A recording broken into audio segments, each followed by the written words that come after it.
Hi guys, welcome to my YouTube channel. This is Jatin. आज का case है देवेंद्र परिवार के बारे में। 1 फरवरी 2021 देवेंद्र परिवार की छोटी बेटी प्रियंका अचानक उसके पेट में दर्द शुरू होता है। धीरे धीरे उसका पेट के दर्द के बाद वॉमिटिंग करना शुरू करती है वो। तो उसको अपोलो हॉस्पिटल में भर्ती करा जाता है। 24 घंटे होने के बाद बीमारी कम नहीं बदतर से बदतर होती जाती है, तो उसको BL के मैक्स सुपर स्पेशलिटी हॉस्पिटल में भर्ती किया गया और उसके बाल भी बेहद तरीके से झड़ने लगे। प्रियंका वो studying in best business school in London और वो थोड़े दिन पहले ही अपने घर पर आई थी परिवार से मिलने के लिए। और 15 फरवरी 2021 उसकी आखिरी सांसें गिन रहे थे। तब तक उनके घर में, उनके परिवार में उनकी माँ अनीता शर्मा और उनके पिताजी देवेंद्र शर्मा और उनकी मेड को भी सेम तरीके से बीमारी आई और धीरे धीरे उनके भी बाल झड़ने लगे और पेट में दर्द होना शुरू हुआ। धीरे से वॉमिटिंग करना भी शुरू किए वो। तो वो अपने आप को हॉस्पिटल श्री गंगाराम हॉस्पिटल दिल्ली में शिफ्ट किए। तो देवेंद्र का तबीयत तो ठीक हो गया, लेकिन अनीता का तबीयत ठीक नहीं हुआ था और मेड का तबीयत भी ठीक हो गया था।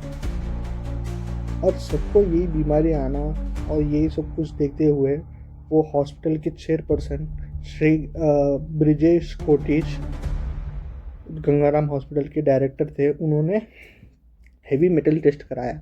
हेवी मेटल टेस्ट कराने से पता चला थैलियम सल्फाइड के बारे में। अब जानते हैं दोस्तों थैलियम सल्फाइड क्या होता है। थैलियम सल्फाइड एक ऐसा टाइप का मेटल होता है जिससे पॉइजन रैट किलिंग्स के लिए पहले यूज़ किया जाता था और कहा जाता है कि पुतिन अपने दुश्मनों को सफाई से हटाने के लिए, रास्ते से हटाने के लिए उसका इस्तेमाल किया गया था इन पास्ट में।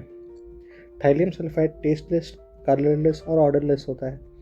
उसका वेट भी ज़्यादा कुछ नहीं होता, बहुत लाइट वेट होता है और कलरलेस होता है और टेस्टलेस होता है, जो सोप पॉइजन के तरह ऐड करता है बॉडी में, जिससे पहले ब्लड का टेस्ट कराने से कुछ भी डिटेक्ट नहीं होगा अनटिल और अनलेस आप उसको मेटल टेस्ट कराओगे।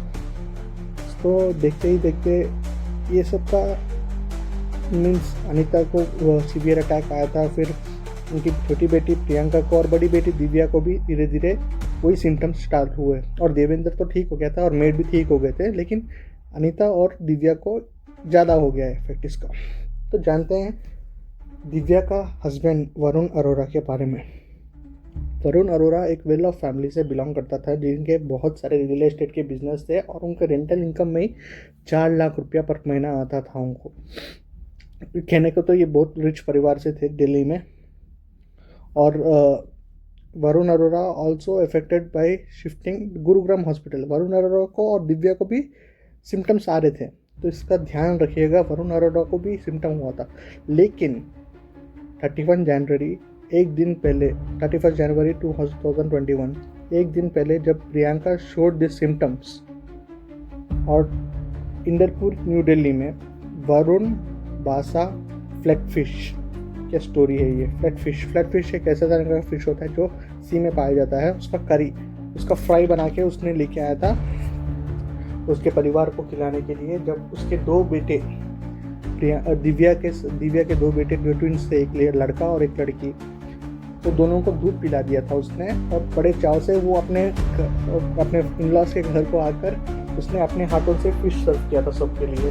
ये तो कहा जाता कि ये पहले ऐसा कभी नहीं करता, ये गुस्से में रहता था, ये सडनली उसका बिहेवियर चेंज कैसे हुआ, इसका बारे में वो लोग सोच ही रहे थे। लेकिन फिर भी अपना दामाद है, हमारे लिए इतना सब कुछ ले करके अपने हाथों से बना के लेके आया, तो वो लोग सब लोग तो फिश खा लिए। बाद में पता चल रहा था कि उनको 2009 न्यू दिल्ली खांसीपुर में वरुण अरोरा स्पेशलिटी हॉस्पिटल को गए थे। डॉक्टर इंदिरा देवी में उनको IFC के द्वारा 2 बच्चे जन्म लिए थे 2020 में। 3 महीने बाद शी वॉज प्रेग्नेंट। 3 महीने बाद she was pregnant again naturally. लेकिन इसी बीच 2020 के टाइम पे वरुण अरोरा के फादर का डेथ हो गया था। तो वो और उसकी माँ सोचते थे कि ये हमारे पिताजी जो रीइंकार्नेट होके इनके पेट में आए, मीन्स इनके थ्रू जन्म हो रहे हैं, तो ये अबॉर्शन कराना ज़रूरी इसलिए था क्योंकि सीवियर कॉम्प्लिकेशंस थे दिव्या को, और इसके वजह से दिव्या की मौत भी हो जाती। लेकिन उनको आईवीएफ के द्वारा एक और बच्चा, एक 2 बच्चे जन्म ऑलरेडी हो गए थे इनके, और ये ज़रूरत नहीं था, बल्कि उसने अबॉर्शन कराने की सही सोची। तो अबॉर्शन जब वो कराए, जब अब वरुण अरोड़ा को पता चला था, वरुण अरोड़ा इसके अगेंस्ट था।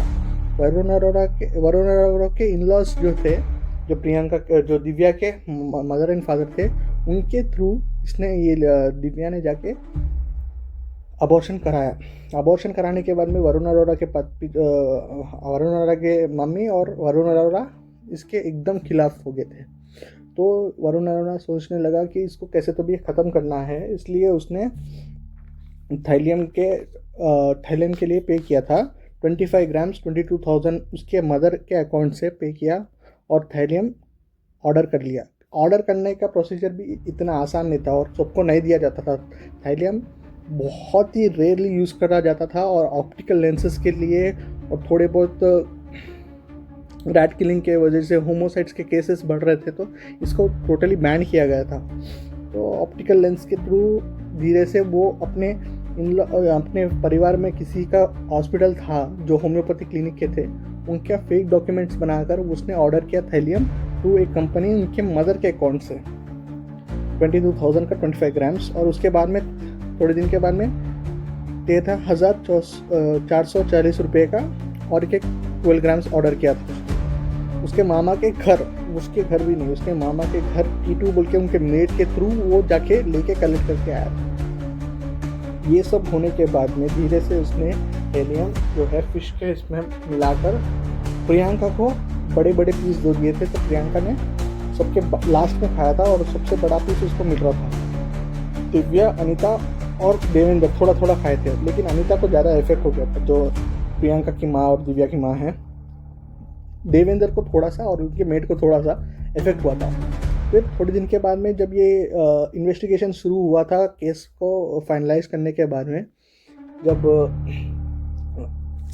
जब डॉक्टर ने और ये केस थोड़ा अलग है, पुलिस को इन्फॉर्म किया था ये थाईलियम किलिंग का है, तो इसको सीरियस लेके पुलिस इन्वेस्टिगेशन स्टार्ट किए। तो ये सब कुछ पता चला कि यार वरुण अरोड़ा ये सब दिमाग में लगाया हुआ था कि उसके फादर का रीइंकार्नेशन होने वाला है उसके बच्चे के थ्रू, और उसने उसको मार दिया, ये सोचकर उसके ऊपर बदला लेने के लिए ये सब साजिश की है उसने।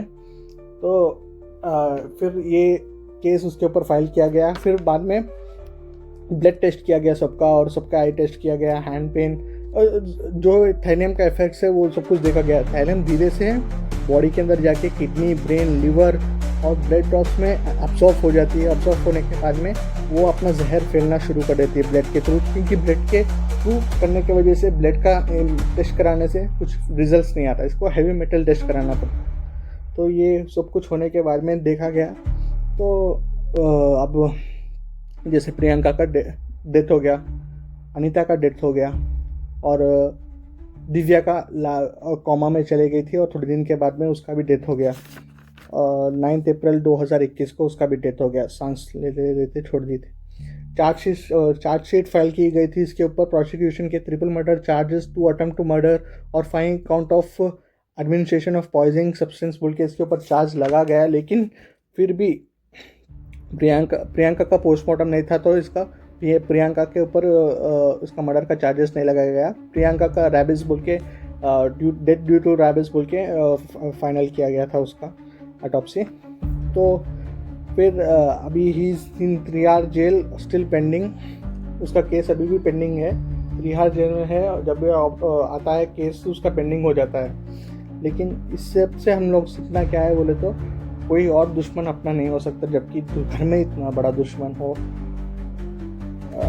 किसी और की दुश्मनी की क्या ज़रूरत। एक परिवार को पूरा हंसता खेलता परिवार, जब पैसे की कमी नहीं है, कुछ चीज़ की कमी नहीं है, लेकिन फिर भी एक मन में एक वहम होना या इंकारनेशन होना, ये तीसरे बिलीफ्स को फॉलो करते करते एक 3 लोगों की, मासूम लोगों की मौत हो गई, और देवेंद्र बेचारे अकेले रह गए, 2 बेटी और उनकी पत्नी मर गई। It is very sad to listen to this story, this real life story. It's very devastating that people in this generation also having this thought of belief system that the reincarnation is also happening. reincarnation होता होगा, लेकिन इसके ऊपर इतना ही believe करते करते अपने लोगों की जान ले लेना, ये कहाँ तक सही बात है? ये it is not right at all. So देखते हैं. अभी वो तो still is in real jail. अभी कुछ अपडेट होगा तो मैं आपको इस डिस्क्रिप्शन में लिख के दे दूंगा. For that set, for today's case, my name is Jatin, signing off. Take care of your health and your loved once.